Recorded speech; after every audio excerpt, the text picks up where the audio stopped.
So we are on the Lotus EU tour.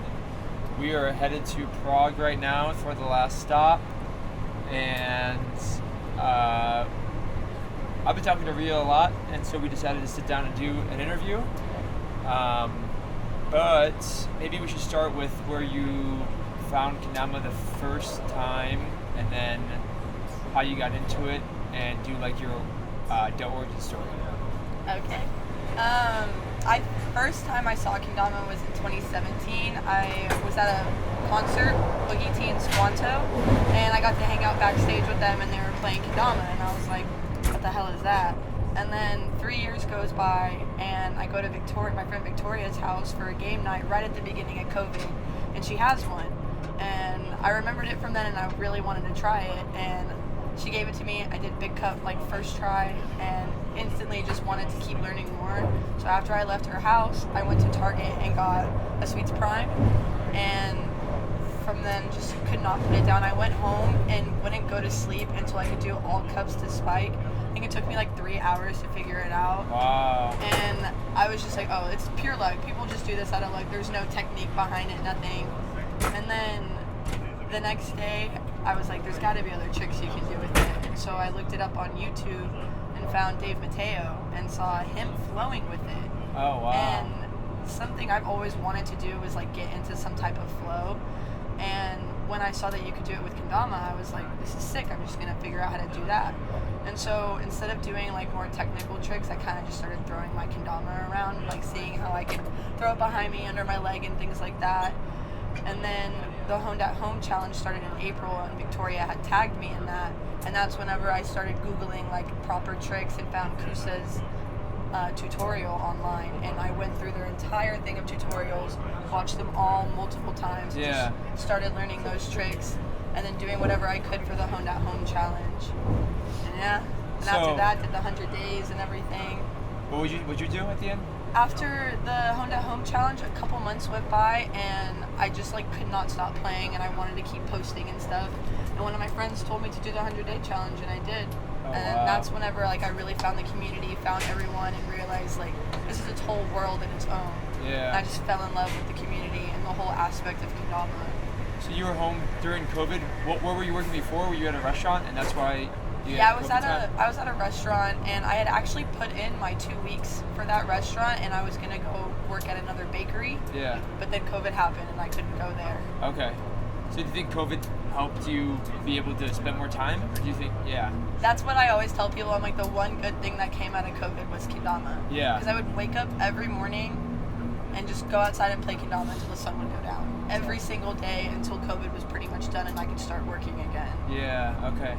What made you like grasp Kendama so much and get so into it at first? I don't know. I guess I've always liked figuring things out, like puzzles and things like that, and I feel like Kendama is one big puzzle. Yeah. And like the flow aspect of it all, like dancing with it, I really enjoyed. And I noticed that a lot of people didn't really do that when I first started playing. It's become a lot more apparent and popular now to like do string flow. Yeah. But when I first started, no one ever really posted. There was only a certain few people that did it, and I wanted to like expand on it more, bring people back into that. Yeah. And now I see that there's like a lot more string, and it always makes me happy when people do string stuff. Yeah. So, who was like your local group of friends that were playing during COVID? Were you hanging out with them? Yeah. In Houston, right? Yeah. It was Victoria, Julie, Tara Lynn, Sophia, and then we had a few of our guy friends, Trey, Lemon, and it was just us. And Damien and Stefan, they don't really play as much anymore, but they used to always come. And we would just sesh at a park every Friday. I used to host jams. Oh, cool. And so during COVID, every Friday we would go to a park and sesh. Yeah. And be out there from noon till the sun would go down. Yeah. And then how did you progress Kendama compared to them, and how much did they play and push you and stuff? When we first started, we all pushed each other a lot to try new things because it was just fun to like play Ken and do things like that. But obviously me playing the amount that I did compared to them, I progressed a lot faster. Yeah. But I honestly didn't mind that because I was able to teach them stuff. And that's something that I didn't realize that I was going to love to do. I love teaching people how to do tricks, any type of trick. Even if I'm not that great at it, if I can do it, I'll give you whatever tips I can on how to do it. Yeah, that's really cool. So then when COVID ended, you started working and then just playing when you could? Or Yeah. I'm a chef, so working very long hours, sometimes 14 hours a day, and I live an hour away from where I work. And then on my off days, I have like laundry to do, groceries to buy. I have 2 little doggies that I have to take care of and that I want to spend time with. So it's really hard to balance both. And I honestly got to like a certain point where I was like, is this something that I want to keep doing anymore? Like, is it worth it? The last team that I was on, it was not anything like this. And I just felt like everything was just falling apart and it wasn't even going to be worth it to keep pushing. But then I went to Battle in 2022. Yeah. And that just sparked that like switch in me again, and I was like, oh yeah, I'm gonna continue to play. I want to do this. I want to push myself to get better, because when I first started playing, I was like really good.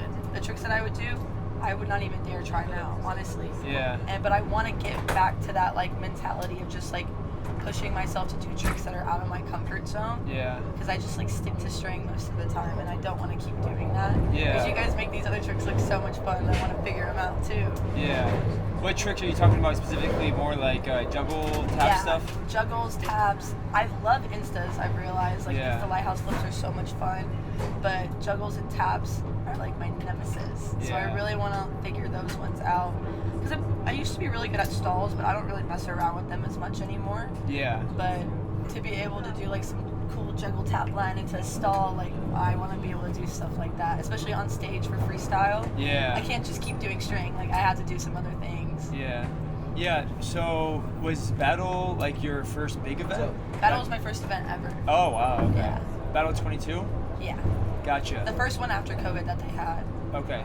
And that's when Lotus team first talked to you, right? No, that was NAKO. That was NAKO. Battle, you guys were all there. No, Russ and you were there, right? Were you there? Yeah. Yeah. And Russ and I talked for like a split second. Oh, that's right. Okay. But it was my first event. I was really nervous meeting everybody because I just seen everybody in the community online for so long. Yeah. And it was just like an overwhelming experience in a really great way. But I was just, because like I idolize Russ, Marcus, Francis so much that like meeting them in person, I was like, oh my god, like nervous. Yeah. But yeah. So Battle 22 happened, and then how about after that event? So that's when you kind of make the decision to start going, like, I guess continue playing? Yeah, continue my journey, like actually start posting again, interacting with the community again. I pretty much stopped talking to everybody, and there was a lot of other things that was going on in my life too, and it just kept pushing me back more and more and more, and I was like, I can't let this stuff hold me back. Like, I need to push past it and just continue to play Kendama, because nothing's ever made me as happy as Kendama does. Yeah. I never feel the way I feel playing Kendama when doing anything else, and I missed it. And that's why I was like, I need to just do what makes me happy. I can do both things. I can be a chef and I can play Kendama. I don't have to just pick one. Yeah. What's your favorite part about Kendama? Like, what part specifically makes you the most happy? Whenever I finally that's tough, because trick-wise, obviously, like figuring out a trick that I've been dying to figure out and it just clicks. Oh my god, it's such a good feeling. Yeah. But then after getting involved with the community, being on a really good team, this is like the best thing anyone could ask for. Like, look where we are, look what we're doing. Like, never in my life would I have thought that this would have brought all of this for me. Yeah. And I just feel so lucky. Like, I love it so much. Yeah. Do you think what's your process of like playing Kendama? Do you warm up? Do you do the stuff that you already know? Do you immediately dive into a new trick or concept? Because I see you like in your backyard in Houston a lot. Your backyard? My front yard, yeah. Your front yard? Nice. Yeah. But yeah, I guess what do you have like a process in mind? Routine that I do. So yeah, I'll like always attempt around Tunbridge whenever. Oh really? Yeah, it's like always like the first thing I do. And then I'll also like do some whirlwinds and juggles, like 1.5 juggle spike. Those are like to get like my hands going. Yeah. And then whatever I'm like feeling in that moment, like I'll mess around with other tricks like my stunt plane, stunt fast. Then I'll start doing instas and juggles, and whatever I feel kind of honed in, that's where I go to like make my concept. Yeah. And I just kind of go from there, whatever feels right, because there's some days that you just aren't gonna hit a certain trick. Yeah. Especially when you haven't figured it out yet. And I don't like to waste my entire sesh just trying to figure out one trick. I say this even though it always ends up happening because sometimes I'm just like, I want this, like I know I can just do it. But I'm trying to be in like the mentality of like just having fun. If I can't figure it out, there's another trick that I can figure out instead of that one right now. Yeah. When do you think you progressed during that COVID time with the 100 Day Challenge? Is when you like really pushed and learned a bunch of stuff? Because you have a really, really good like fundamental base, and then you have obviously like very advanced string tech and string flow stuff that people like nobody really is doing. Some of the tricks that you're doing like no one does. Yeah. And then I feel like you're also good at stump lanes from what I've seen the trip so far. Yeah. Did that all come during that time, or is there stuff more recently that you've been pushing? I really didn't do that much string during my 100 days. Okay. My string days were kind of my cop-out days. I would just like go outside and flow because I was tired and I didn't want to do anything. I used to do a lot more technical string stuff, like with fun houses and C-whips and pitches. Okay. And so those would be the times that I would do string. But I really did a lot of stall stuff during my 100 days. Okay. Which is funny because when I first started the 100 days, I was like, I hate stalls. These are the dumbest tricks ever. Yeah. But then I ended up doing a lot of like pinch string stall tricks. Yeah. And those were just like funky, fun tricks. And I miss being creative like that. Yeah. And that's why I really want to get back into the technical aspect of it so I can get back to mixing both together. Okay. Because that really was my favorite part, was getting those two things together. Okay. Because those aren't tricks people normally like to do. You mean like technical string stuff? Yeah. So like I would like have the tama on bird and I would pinch the string and loop it down to nightingale and things like that. Creative stuff that it might have been technically done before, but you kind of think of it on the spot and you're kind of like playing around with. Or I see somebody do a trick similar and I'm like, what else can you do with that? Like, there's something else that you can do with that too. Yeah. But I also feel like me taking the break that I did really set me back. Yeah. So that's why I really want to get back to the way I was and just play a lot more, push myself. Yeah, for sure. When did you start really getting into the community? Was it mostly through Instagram at first? Oh yeah, because I was online for 2 years pretty much almost 2 years I think before I met anybody. Yeah. So yeah, the community online was just the craziest, nicest people I've ever met in my life. I would literally do like, juggle big cup. Dude, pop off, it's so crazy, like congrats. I'd never felt that kind of like love and motivation from people. And then just having like people reach out to me and be like, oh, since you did that, like try this trick or try that. And if you don't know how to do it, like this is how you do it. And just feeling that love from people I had never met, never even spoken to, and they were just being so supportive and motivational. I've never experienced a community like that. Yeah. Or people like that in general. And it's weird how Kendama just brings us all together. Yeah. And like everyone just kind of gets along because of this. Yeah, totally. So you were on Instagram, and then what were you like? Who were your best friends that you were making besides your local squad on Instagram that were reaching out and you're really talking to? And then I guess take me to like when you went to battle, when you ended up going to battle. Emily and Lauren were like the first girls that I was like, oh my god, and we just clicked instantly. Like I love them so much. Cam Herrero, Stank Lord, Austin Donovan, those two pushed me so hard. Yeah. Like they were so supportive. They always were there for me, and they would always like give me tips and tricks to try. I would say those four were like my first really close friends in the community that I had met online. And which is really cool because I got to meet Emily, Lauren, and Austin at Lost Lands before battle. Yeah. I got to meet them at a music festival. And that was kind of also how we all clicked because we all loved the same type of electronic music. Yeah. Which a lot of people nowadays do, but whenever we all became friends, it was still a smaller genre and people didn't really listen to it the way we did. Yeah. And so that's why I feel like we clicked a lot too, and it was so cool to go to a music festival, and there were so many other people at Lost Lands that played Kendama as well. Yeah. The Sweets had a booth out there, and so we had like a mini comp going on at Lost Lands, which was crazy to me because I'd been going to Lost Lands 3 years prior. Oh wow. And never had seen Kendama, nothing like that, and then go the 4th year and it's just everywhere. Everyone's got a Kendama around their neck because of the dubstep DJs that have Kendamas. Yeah. And it just blew up in the community, and it was so fun to just like have crowds of people around us just watching us slay Kendama. Yeah, it was It was amazing. What do you think made why do you think Kendama really blew up in the EDM community? Is there like I specific think the reason that you flow think? aspect of it. Yeah. Honest that and just like having something to do while you're in the crowd. Like even if you're not doing string stuff, like doing cups and things like that. Like you can cup to the beat, or you can just like something to fidget with in a sense. And I guess the kids in the community seeing that, oh, all these DJs play, like like I want to play too. Like it seems fun. Yeah, I guess the EDM community really. Whenever I go to any kind of like festival or concert, I see a bunch of crazy. Usually it involves lights, which is why I'm kind of surprised Kendama made it. You know, because usually it's like that light stick thingy that's floating. The levy one. Yeah. Then there's obviously poi, and then I feel like some random shit that some dude does on drugs. The Is just leving, like yeah. Yeah. The hula hooping. There's tons of and that's what's so crazy too, is because it doesn't light up. Right. But yet people are still out there playing with it however they can. Yeah. I guess it's like it's just weird that like all of these flow toys, even though maybe they're more flowy and flashy than Kendama, they're all like attracted to by the EDM community. Yeah. But it still takes just as much progression to do those certain tricks. Oh, yeah. You know, I mean, it's still like really, really difficult. Like poi, especially, there's like certain tricks that you can do that are like so hard. Yeah, I Right? guess. Yeah. It did take some practice, but the thing with like poi is, I guess it's just like a lot of dancing too. So like once you figure out your body movements, doing the poi becomes a lot easier too. Yeah. And it's kind of like Kendama as well. Like everything just takes practice. I guess Kendama has like a stall technical aspect that maybe some of those, whatever those are, I don't know, the toys or whatever. Flow toys don't have, you know? Yeah, exactly. Yeah.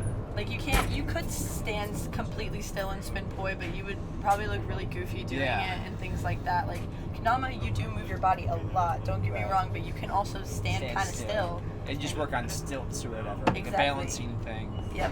Yeah, that's interesting. Do you think the EDM community, not that you're like a representative of the EDM community, but you've been in the EDM community for a while? I've worked in it and everything too. Yeah, okay. So. Do you think they're gonna like be attached to Kendama for a while? Do you think you see them still like they're not like Kendama's not really going anywhere? I feel like no, and I feel like if they found out more about like the community itself in Kendama, they'd probably be a lot more attracted to it as well. I feel like a lot of the EDM people do not know fully about the community and like what all we do, competitions and things like that. Yeah. They just see the DJs playing it and they're like, oh, I want to do that too. Yeah. Okay. And there have been a few. I mean, there's a lot of us in the Kendama community that came from the EDM community. Right. Like a lot of us, and so I feel like I love what Sweets does, like having the booths and things like that, and spreading it at festivals. Yeah. But the thing that I noticed at Wakan was that we didn't really talk about the comp aspect of Kendama or anything. No, and that's something I look back on and kind of regret not talking to the people about, letting them know about Battle and NACO and things like that. Because I feel like they would really love it. Because I see that light in their eye when they're playing, and I know if they were surrounded by other people with that light as well, it would probably push them to progress as well and like go to competitions.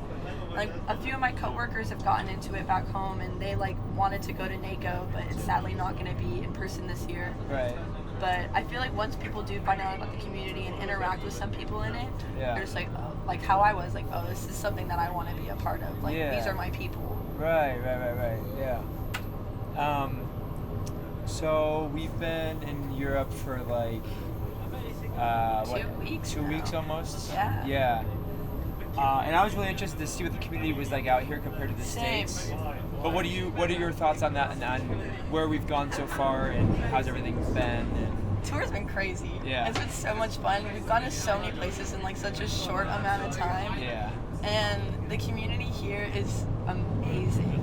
Everyone just makes it feel like home, no matter where you are. Everyone's taking care of you, looking out for you. And it's the same back home, but for us, we're not like traveling throughout back home before we go to a comp. So this is a whole different experience in general. Staying with people and things like that. But the vibe of EKC is unmatched. I don't feel like any event could ever like top that. I could be wrong, but so far that was just the craziest. The freestyles, the energy from the crowd, I've never felt that before at all. So you've hit 2 battles? Yeah. 2 battles and then 1 in NACO? And then Dama to the death. And down to the death. Yeah. Yeah. No, I totally agree with you. Yeah, I just wonder what specifically, or like how that happened or why that happened. If it was like maybe a combination of things. I think like part of it was, I guess, it being in such like a small venue and everyone just like having to be compact together watching it. We were all just in sync. Yeah. Watching it. Battle for some reason, like during freestyle, maybe it was just because like I had competed and I was just kind of like after the fact. But I feel like the whole crowd wasn't watching the freestyle, if you know what I mean. Yeah. And I liked to hear how they did like the qualifiers. Yeah. And then you had the top 16. Because at NACO it was just Battle it was just invitational. Yeah. But like when I was looking around the crowd, it seemed like everyone was watching at one point. And I feel like EKC, everybody's eyes are on the stage the entire time. Yeah. And that was something that was very different that I noticed. And then also me getting to put the sprouts on everybody, that was a lot of fun. I did not expect everyone to like that as much as they did. Yeah. I ran out of sprouts the first day and I brought like over 150 with me. Oh wow, I didn't know you brought that many. I brought a ton of sprouts with me. That's why I have room in my backpack to buy Kendamas. I had all those sprouts in there. So what's sprouting from? Is it from EDM? It's from the EDM community. You're just growing. Yeah. So you just brought people that you don't like or that you do like? Anyone. If you see somebody that looks like they're growing or like vibing, happy, whatever, you're just like, little sprout. You're technically not supposed to ask for a sprout, but I can't say no to people. So oh, they ask? Oh, some people were asking, but I went around and sprouted as many people as I could. And then once they started popping up everywhere and found out who it was coming from, I had some people come and ask me, which I don't mind. But they want to be in the in crowd now. Yeah. And you're the... I'm a little sprouter. Yeah. I just wonder if it's possible for an American event to do what TO at EKC did. Like if it is just because there's a thing about the European community where there's a lot of adults. And that's what I think is the difference between the American and EDM, American and Europe communities. Yeah. Is that there are a lot more kids that go to the American events, even though you don't really see that many. They are still there. Yeah. And us also where we're having the events, like Battle's at a church, I'm pretty sure. Yeah. And then NACO's at a hotel. Yeah. And you can't really drink as openly and stuff in the States as you can out here. Yeah. And things like that. So it's a whole different culture. Yeah. It's hard to compare because they've grown up living such a different lifestyle compared to us. Right. Yeah. Especially like me in Texas, everything is so strict. So. Yeah. I feel like the people when I looked around at the EKC at the people there. It was kind of similar to the people that you'd see at an American event, but they were also kind of different, you know? Like, maybe the reasons they were playing were different, or it's really hard to put any words onto it, you know? I feel like people out here, like, I'm not saying that they don't take competition seriously, but I feel like they don't get too in their head about it the way people back home do. Yeah. Because during Battle, I just remember comp day, everyone headphones in, focused on comp. Out here, everybody was just talking to each other. They're outside, right? Yeah, talking to each other, having fun, practicing the comp tricks, playing games. They seemed a lot more relaxed about the comp aspect. Yeah. Which I thought was really cool. And it helped me calm down a bit before having to do freestyle. Right. How'd you like competing? I feel like this was a lot of fun. Yeah. I didn't do that great, but I feel like this was one of the better runs that I've ever done. Yeah. Because I actually spiked things, so that was fun. So hype. Yeah. Shout out Alex Mitchell for telling me to not look at the crowd before I went on. That really, really helped. I literally walked up there and just stared at the ground, and I was like, solid. Got it. We're ready to go. Yeah. What have you competed at every event so far? Yeah. Yeah. Okay. How's the process been with that of nerves and progressing your mental space to be able to compete and not like get nervous and stuff? NACO was nerve-wracking, but the fact that I got to go up against Franta made it really calm for me because I knew he was going to win no matter what, so that was fine, and we both play pretty much the same. Yeah. So it was fun us having similar styles and just like going back and forth. It was like a dance battle almost. Yeah. And he's just such a great, amazing person. Yeah. So I loved like him. I could hear him like cheering me on while I was going and things like that. So that was an amazing experience. Dominant of Death was so much fun. Yeah. Like it's such a small event. And I got to compete against both my old teammates, so that was just great. Yeah. And I did pretty well there, but it was such a small, homey event, and you got to pick your own music while you were on stage. That's so cool. I don't know why everyone should do that. Right? That would be so cool. You just write it on a sheet of paper, cue it up like what time, and then play it when they go up there. I loved that. I love that I was able to have my own music on stage, because people tell me to put AirPods in and stuff, but I want to be able to hear the crowd too. Yeah. So Right. I would, and I feel like if you're freestyling, you should be able to go with like whatever the music is on stage. It's just a little bit more hype in a sense. But battle was the most nerve-wracking experience of my life. Having to like, the like invitational part of it all really like got to my head. Yeah. And I was like, I have to do good. Like Chad has invited me to do this. Like he invited me for a reason. Like I have to be good. And then I just completely botched. But I feel like everybody needs to have a bad botch, you know?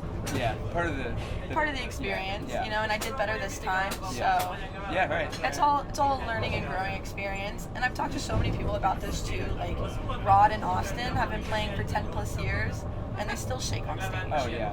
And so I feel like no matter what, the nerves are probably always going to be there, but I feel like that's the one thing I really love about Poi. It's starting to bring out this confidence in me that I've never had before. And like spinning on the stage at Y-Bar, Yeah. I wasn't scared at all. Yeah. No nerves, nothing. I was just spinning Poi. Yeah. And I want to be able to bring that mentality from Poi to Kendama really, really badly. Yeah. It's like Yasu fucking killed it. I know.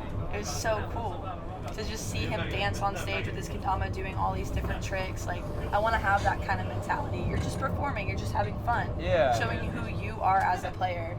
It shouldn't be nerve-wracking, but it is. I mean, if you have the right mindset like that, like maybe when you were spinning Poi on stage at Y-Bar, you were just realizing that everyone was rooting for you. Because I remember you mentioned that a few times, giving advice to people, that there's no like pressure to fail, you know, or everybody pressure to just wants to succeed. see you succeed. No one Yeah. wants to see you have a downfall. Yeah. And like if you do mess up, the whole crowd's gonna be like, you gotta keep going. Like don't worry about it. You still got time. But no one's thinking like that when they're on stage. They're like, oh, I messed up. Everyone's gonna laugh at me. That's obviously not what's gonna happen. Like when I got off the stage at Battle, I literally like cried in Austin and Ezra's arms. I was like so embarrassed. But everyone was like, you did so good. Like don't worry about it. And I was like, thanks, but like no. But you just have to know it. Everyone wants to see you succeed. And that's one thing about the community that's so amazing is from the beginning, everyone's just wanting to see you succeed. Right. Like you could be starting for your first time and do a bird for your first time. You're going to have pro players be like, good job, like you did it. Like that's such a tough trick. Be proud of yourself, now do something else now. Yeah. It's a really good test and it's a really good experience for your mental ability to be able to find what you want to think about before you go on stage, right? Because you can think about like, okay, I'm going to do this.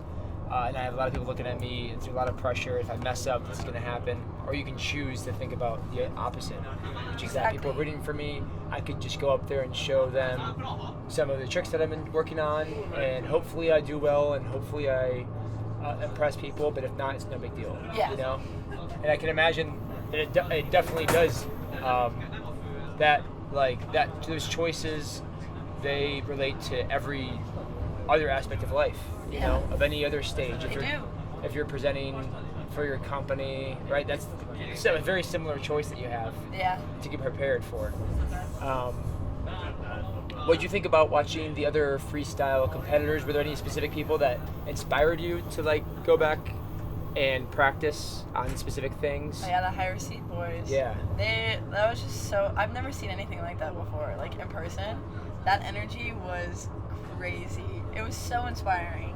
They were just so happy on stage, doing what they love, and just like making the crowd happy too. Like they put on a show. That was a show. Yeah. And that was just so inspiring. Honestly, I've just never seen anything like that.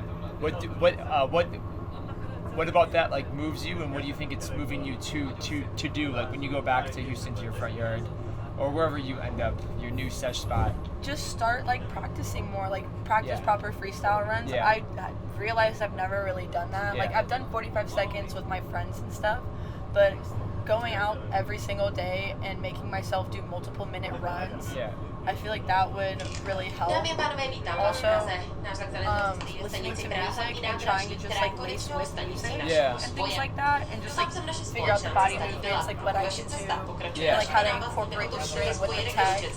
But I feel like practicing runs at home will really help. Yeah, it's hard to get into that space when you're just by yourself. Like, you put music on, and maybe somebody will be looking at you, like in your front yard, like, you know, walking the dog. But like, to have people looking at you and to feel the pressure that you want to impress people, and then also have music, it's hard to create that in your own system, you know. So maybe that's why people have difficulty. Where I have that difficulty stuff too, you know. Yeah. Yeah. But we've been ciphering at every spot, and I feel like that is helping. It You know? is, because, I mean, me especially, like, y'all, like, are all my inspirations, so, you know, like, having to do this stuff with you and, like, push myself really hard to, like, not be nervous Yeah. has actually helped a lot. Like, the very first cipher we did in Scotland, Yeah. trembling. I literally think I only went in once, and I was like, okay, I'm done. Yeah. I dipped my toes in the water, I'm Yeah. done. But the more we've done it, the more I'm like, let's cipher, let's cipher, let's Yeah. cipher. Like, I want Oh to yeah, do you've this. been all about it. Yeah, Yeah. it's been a lot of fun. Yeah. Hopefully we can get a good one in Prague. Oh yeah, we'll definitely in the forest. Yeah. But yeah, ciphering's super nice because you're like, it's not obviously the biggest deal if you mess up. Like I mean, the last few times that we ciphered, I messed up. Yeah. Like, I didn't do what I wanted to do, but because there's only like 10 people, it's not the entire crowd watching you. And I feel like with ciphering, you're really feeling the fun and you really want to make your friends laugh. But it's funny because that is translated right to And that's events. what it should be, and I feel Yeah. like that's what the high receipts boys do. Like Yeah. they go around, and I feel like they cipher everywhere they go, Right. and so They're- they get crowds of people around them at points, and they're just like vibing off the crowd and things like that. And I feel like doing these ciphers really does help, even though it is on a smaller scale of like freestyle. Yeah. Just pushing yourself to go out there and just keep it going. Yeah. Just keep going. Like Cam says, keep it going, keep it flowing, and like flow what you know. And that's one thing I love about freestyle. Yeah. Are we here? Yes. Oh, we're All here. right. Well, we have to do. That was like way too quick. How long? 30 minutes. Okay. That was fast. Well, good talking to Yeah. you. We have to like maybe like when we get to the part. Yeah. We'll do a part 2. We can do that. But yeah, I appreciate it. Of course. Good talking.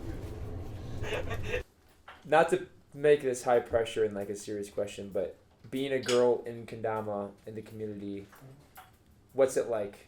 What's the I guess the good things? The good things are that, I mean, there's not many of us, so like when we do find each other, we're like, Extra connected. yeah. When you're already connected when you see a down player, but then when you see a girl down player, it's like, It's a whole different type of connection because, you know, we think the same, like, same things happen to us.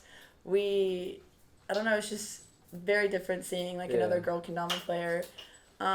Being a girl has its benefits and its defaults, of course. yeah. But a great benefit for me, I feel like, is that you got noticed a little bit quicker being Yeah. a girl because there's not many girls. Yeah. And I feel like that was, like, a huge reason that I got this, like, opportunity and things like that. That's something that always plays in the back of my mind. I feel like girls can do tricks that guys can't do. They wouldn't Yeah. dare touch because they're scared that they're going to hurt themselves. So that's another cool thing. Yeah. But really, like, I try not to compare it too much because personally for me, like, we should just, like, you know, be the same Yeah. in some sense. Like, there shouldn't be a comparison. No. But We're all in the same. We're in this for the same reasons. exactly. We love Kendama. We love the niche toy. You know. Yeah. What are you guys laughing at? I was just trying to trick on this.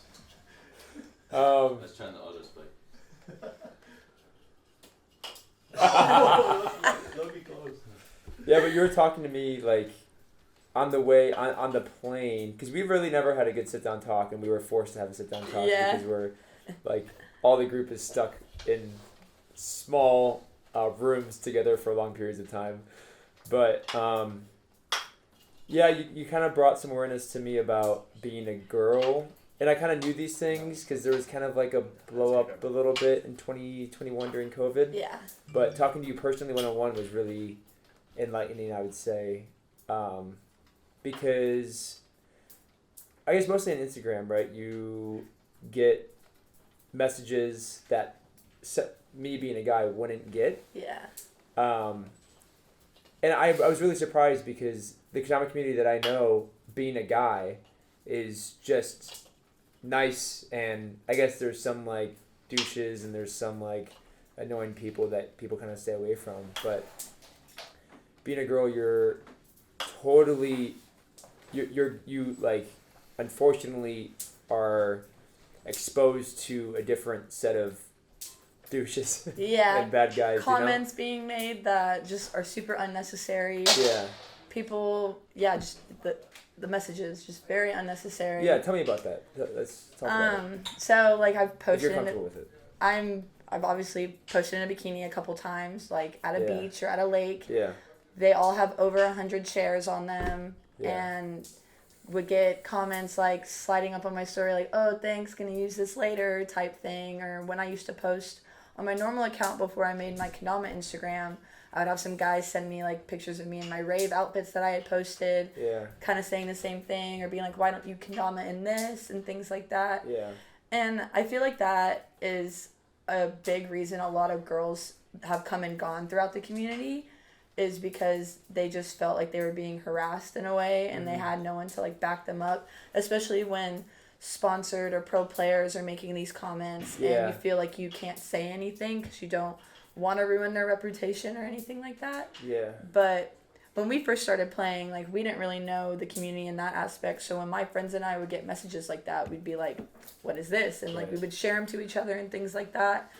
But I've talked to some other girls that have played before me as well, and they've experienced the same thing and told me that they kind of wanted to stop playing because of it, because they felt that they were alone in a sense, and that if they were to go to a competition, like, they wouldn't have anyone who would back them up or anything. And back then there wasn't that many girls like there is now, so I do feel lucky that we do have such like a tight-knit community of girls, and we're there to support each other and not let this stop us from playing Kendama. Yeah. Because it is such a small thing, but it really is something that shouldn't even be happening. Yeah.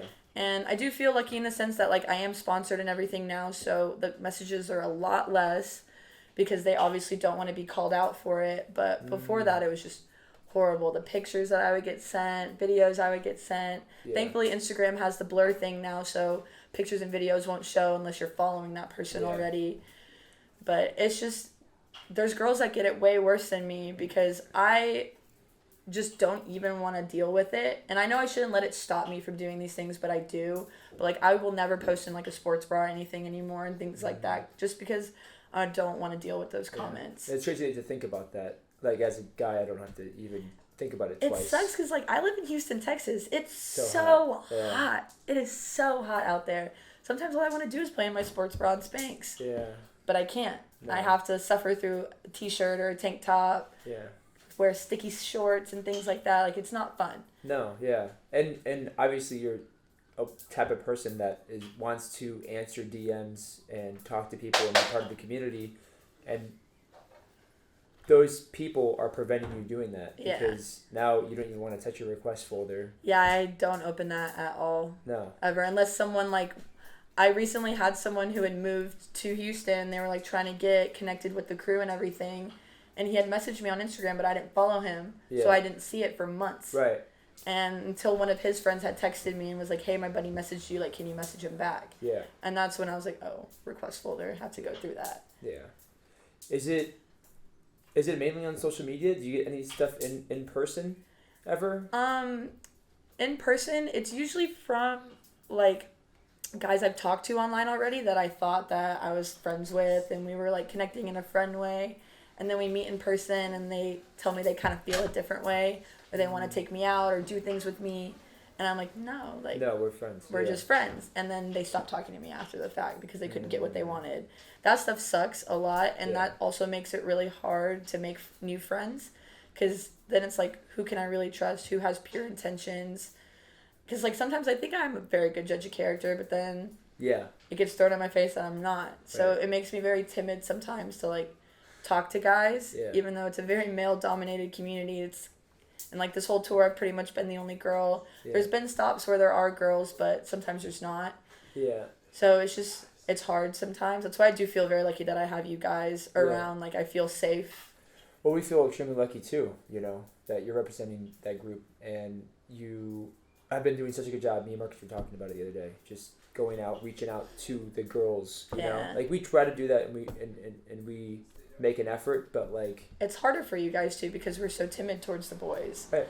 And there's some girls that aren't, and I try not to be too. Yeah. But you relate. know? You relate, and I think you're such a good inspiration for women and for girls, like younger girls, that they see you playing and see you doing tricks that guys can't do, and they look up to you, you know? Like, I remember back in Czech Republic when me and Marcus went, there were like 5 girls that were just slaying, you know? And it was unfortunate that we didn't have a girl on the team. Yeah. That they could really look up to. Of course, like, we talked to them and they were really cool and happy to meet us. But hopefully they're there tomorrow when we go to the jam. I hope so. I really hope so. Yeah. Because it is way too dominated by men. It is. It's crazy. Yeah, I mean, at the mall, like, a girl said it when we were at the American Dream Mall doing a jam, and the only girl there was Amanda. Yeah. And, like, I like, it's a fault of mine, but I didn't realize it until she was like, hey, like, there's no girls here. I'm like, oh, well, we have Amanda. And there was, like, 80 guys, you know? Like, 80 to 1. Yep. Which is insane. I mean, Cassie, Megan, and I were the only 3 girls that competed in the whole freestyle. Yeah. Which is crazy. There was, like, 130 people doing freestyle, and there's only 3 girls. Yeah. It's just so crazy to me that there's not more, and a part of me really does feel like it's because I've seen so many girls come and go, and I feel like that's the reason why, is because of the messages they would get, and they would think that the whole community is like this, which really it's not. No. There's so many amazing men in the community, do not get me wrong. Like, I love you guys, I have my other friends as well. Yeah. But there's always going to be, like, the sour apples in the community. Yeah. And I really wish that it didn't deter the girls from, like, pushing forward and continuing their growth with Kendama. Yeah. Because we could make such a difference with Kendama as a girl. And yeah, it's just sad. And you can't, like, the guys of Kendama can't just leave it up for girls to do. Yeah. You know? Like, if it's only the girls working on this and doing this, then it's just too small of a group. They need, like, a push, you know? And it's only going to help if, like, me or other men in the community, like, really look and reach out to women and other minorities for that aspect, right? Because then once everybody starts helping and everybody starts pushing, then that's when, like, everybody's in it, and then you get a big enough, like, girl squad, and then you guys just start rolling, and then one day there's an event that's just, like, girl dominated. And that's why I feel so lucky back home that there's more girls than guys that play, because like my whole girl group plays. So sick. Yeah. And so I feel very lucky that I get to have that, like, female energy around me all the time back home, and, like, coming out here and being with you guys is very different. Yeah. Yeah. Yeah, I can imagine. Yeah. It's been, that's why, like, Eva being here is making me so happy. Like, I just have another girl around. Yeah. Stinky, smelly guys walking around. Yeah. Franta pooping with the door open. Jacob's feet. Shout out. But one thing when we were talking about that really surprised me was, and I know this is probably for the woman in the community that is just like, yeah, of course, but it's not just rando Instagram. First of all, it's not random Instagram people. Yeah. It mainly is. But yeah. But it's not only that. It's people in the community that play Kendama. Yeah. And then there's actually people that we all look up to that are pros and sponsored people that are sending these messages, which is absolutely insane. And they think they can get away with it too because they're pro, they're sponsored. Yeah. But in reality, it's just even more messed up that they have that kind of mentality. And, like, some guys in the community too see a girl playing Kendama and they're like, oh, that's gonna be my wife. Like, this pretty girl playing Kendama, that must be my future wife. Yeah. And we're not objects. No. We're people ourselves. And it's weird, like, just how they go about it sometimes, like, thinking that they can, like, claim us and things like that. Yeah. Like, we're our own people. A lot of girls that I talk to in the community don't even want to date a guy in the Dama community. They would want to keep that stuff separate. Right. Which makes sense. Yeah. There's guys like that too, you know? Like, it's merging two different things, two different relationships. And especially for girls, I can totally see why they wouldn't want that, you know? Yeah. But yeah, it's crazy, and it's like a mindset that kind of needs to be changed, not only in the community but probably just in the world, you know? Exactly. And that's the thing, is, like, in any community you're gonna have this, but I feel like Kendama is so special to the point where we can change it and eliminate it as much as possible. Because like I've said earlier, I've never felt such, like, a strong community before. Like, everyone loves each other, everyone supports each other, and that being said, like, I feel everyone could make a difference in this aspect, like, sticking up for each other. And I wish for the girls, too, to be able to, like, speak out on these things if these things do happen, not be afraid to say something because of who the person is. Right. Because it should be known who's saying what. Yeah. Because you don't want little kids looking up to these male pro players that are not really good people to begin with. Right. And everyone does make mistakes. I will say that too. Like, I have had guys who have done certain things to me and then come back later and, like, in person have told me how sorry they are and they know it was wrong and things like that, and they hope that we can move past it and be friends. And I really respect that. I do believe in second chances. Everyone makes mistakes, and you're not going to learn unless you make a mistake. Right. So yeah, that's really true. I don't want it to be like, oh, this person said that, cancel. Like, no. Like, give them a chance to be like, yeah, I should not have done that. My bad. Like, I'm not going to do that again. And if they do it again, then that's a problem. Yeah. But I do feel like everyone does deserve a second chance. Yeah. I think overall it's a really good sentiment that, like, the community is great, but because it's great, that means that we can all try to make a difference. I know that kind of sounds cliche, but, like, if this community was just, like, already too competitive, and I've heard about, like, the yo-yo community being too competitive or whatever, or other skateboarding community, like, it's too crazy and almost big at some point. Yeah. Like, Kendama is small enough, and everyone kind of knows each other, and then once you really go in, it's so great because you can talk to anybody, and there's not, like, these super crazy rich pro players that you'll never interact with. Yeah.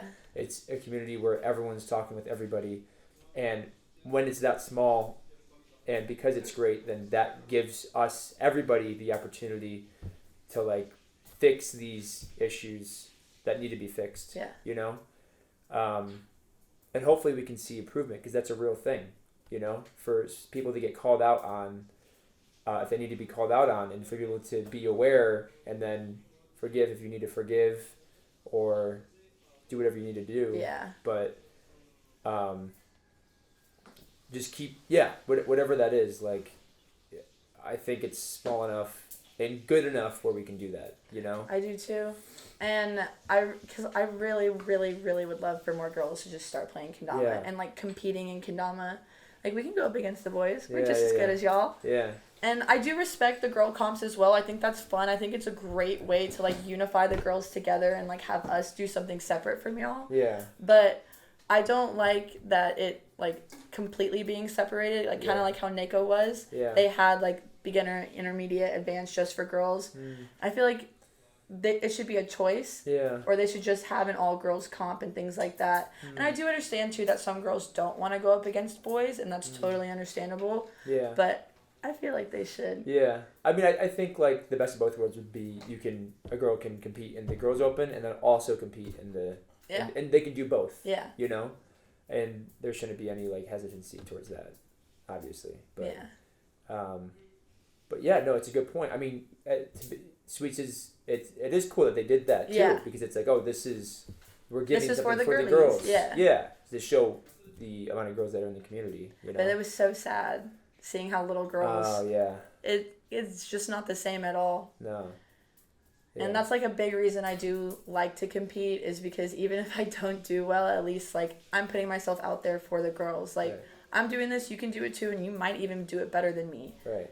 Because I'm not that great at competing, but there could be some other girl out there that is, and I want to show her that she can do it too, and she can beat these people. Right.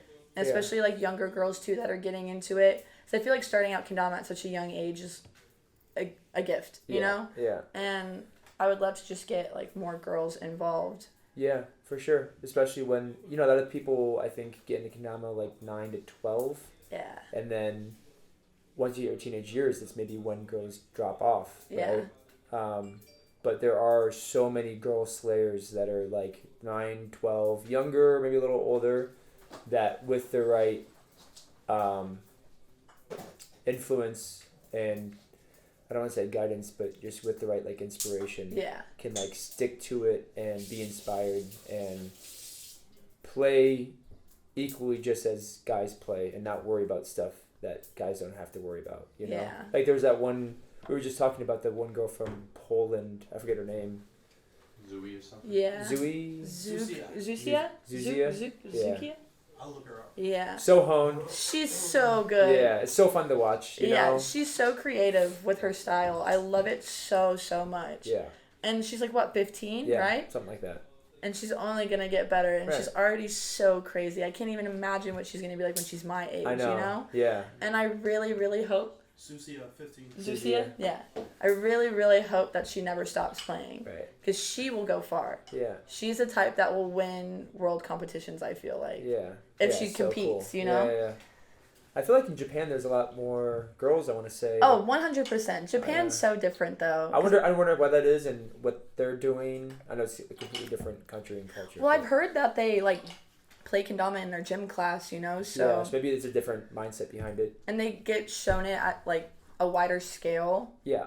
Because I didn't even hear about kendama until 2017. Yeah. So I feel like out there it's so different. I would love to go there and just see all the girls. Yeah, and the girls are being girls too. You know, like Yui and Yua. Yeah. It's really cool to bring their own personalities into kendama. Exactly. Misu, of course. I mean, there's a million. You know. Yeah. But, that's something that we can learn from. I think. You know, from the Japanese community. Yeah. Yeah, it's super cool. But I think for the most part, like, to look at the positive, there's a lot of community and a lot of guys that do root for. Oh, girls, 100%. You know? I don't want it to seem like a negative thing at all. There's way more good than bad. Yeah. It's just the bad really sometimes outweighs the good when Yeah. it's just constant. Yeah. And you feel alone. Because like I said, I feel lucky I have all my girls back home. Yeah. But a lot of the other girls in the community don't have girls that they can hang out with at home that play kendama. Right. And they don't, I feel like they just feel alone in the sense that if they were to go to a competition, are they going to have anyone who is there for them, backing them up? Yeah. And it's, yeah. Yeah. What's your future with kendama? What do you envision? Do you have any thoughts towards future comps, events, edits? Anything, any projects or anything that you're thinking about? We're going with the flow. Yeah, really just trying to spread kendama as much as I can because I know what it's done for me and how it saved my life, and I know it's done that for a lot of people as well. And I know there's other people out there that need something like that, and especially like girls as well. Yeah, to be able to share it. Yeah, for sure. Because it's so different, like playing kendama as a girl. I feel like the mentality is a bit different, and like we all click in that same way. Yeah. And it would just be nice to have that on a grander scale. Yeah, for sure. So sharing kendama is your number one goal, and specifically with girls. And I want girls to know that they're not alone. Like, it may be shitty sometimes, but there's always a light at the end of the tunnel, and all the girls are here to support the girls. Right. There's a lot of guys that are here to support the girls as well. Yeah, for sure. Yeah. I guess Nako's going to be online this year, unfortunately. But do you know when your next event will be? If I move to Europe at the end of the year, the next European event that I can go to. So maybe a German event, I don't know. Yeah, whatever. I actually think in France on the 18th I'm going to an event. Okay. Yeah, but comp-wise, I'm up in the air. Yeah. Battle potentially? Yeah, it just depends where I'm living at that point because I'm really trying to move out here before the year ends. Yeah. Or at least if I do have to wait until next year, then I'd probably wait until after battle so I wouldn't have to fly home. Right. But I'm trying to move out here as fast as I can. Yeah.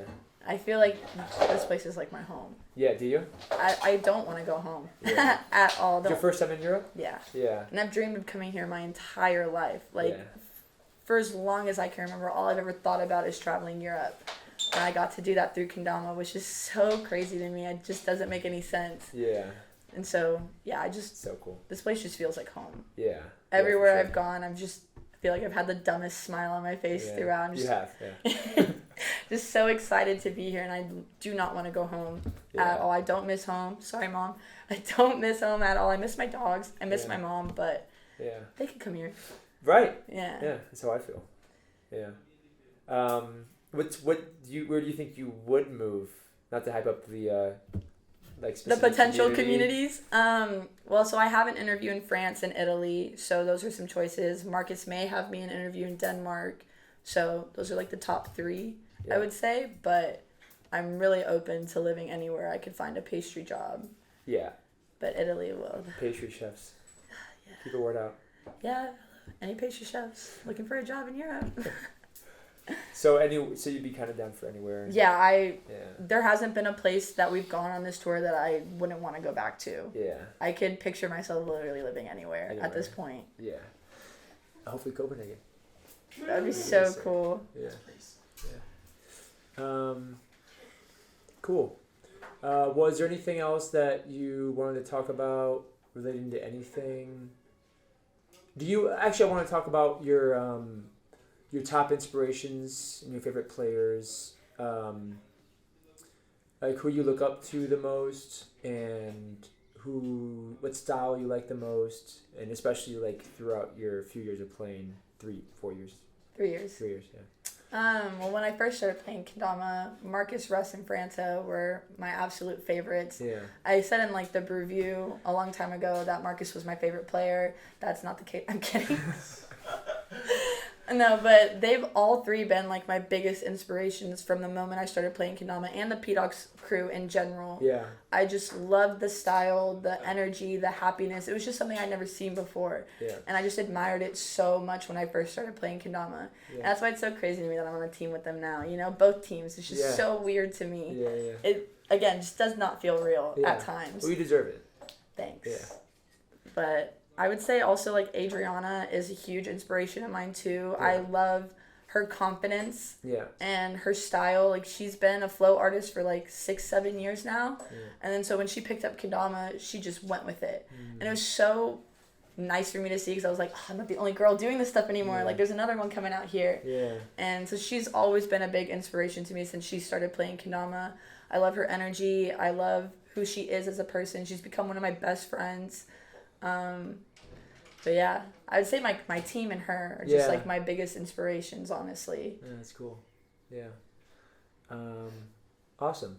Well, is there anything else you want to talk about? No, just keep it going, girls. Please don't stop playing Kendama. It just makes me sad when I see them come and go. Yeah. And I want them to know that if they, like any girl, if they ever need anyone to talk to, like they could come to me about anything. And I just don't want them to don't want to see them stop playing. Yeah.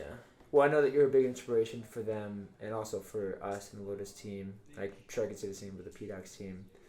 Probably more than you know. And me and Marcus have been talking about how much good energy you bring to each sesh and to every place you go to.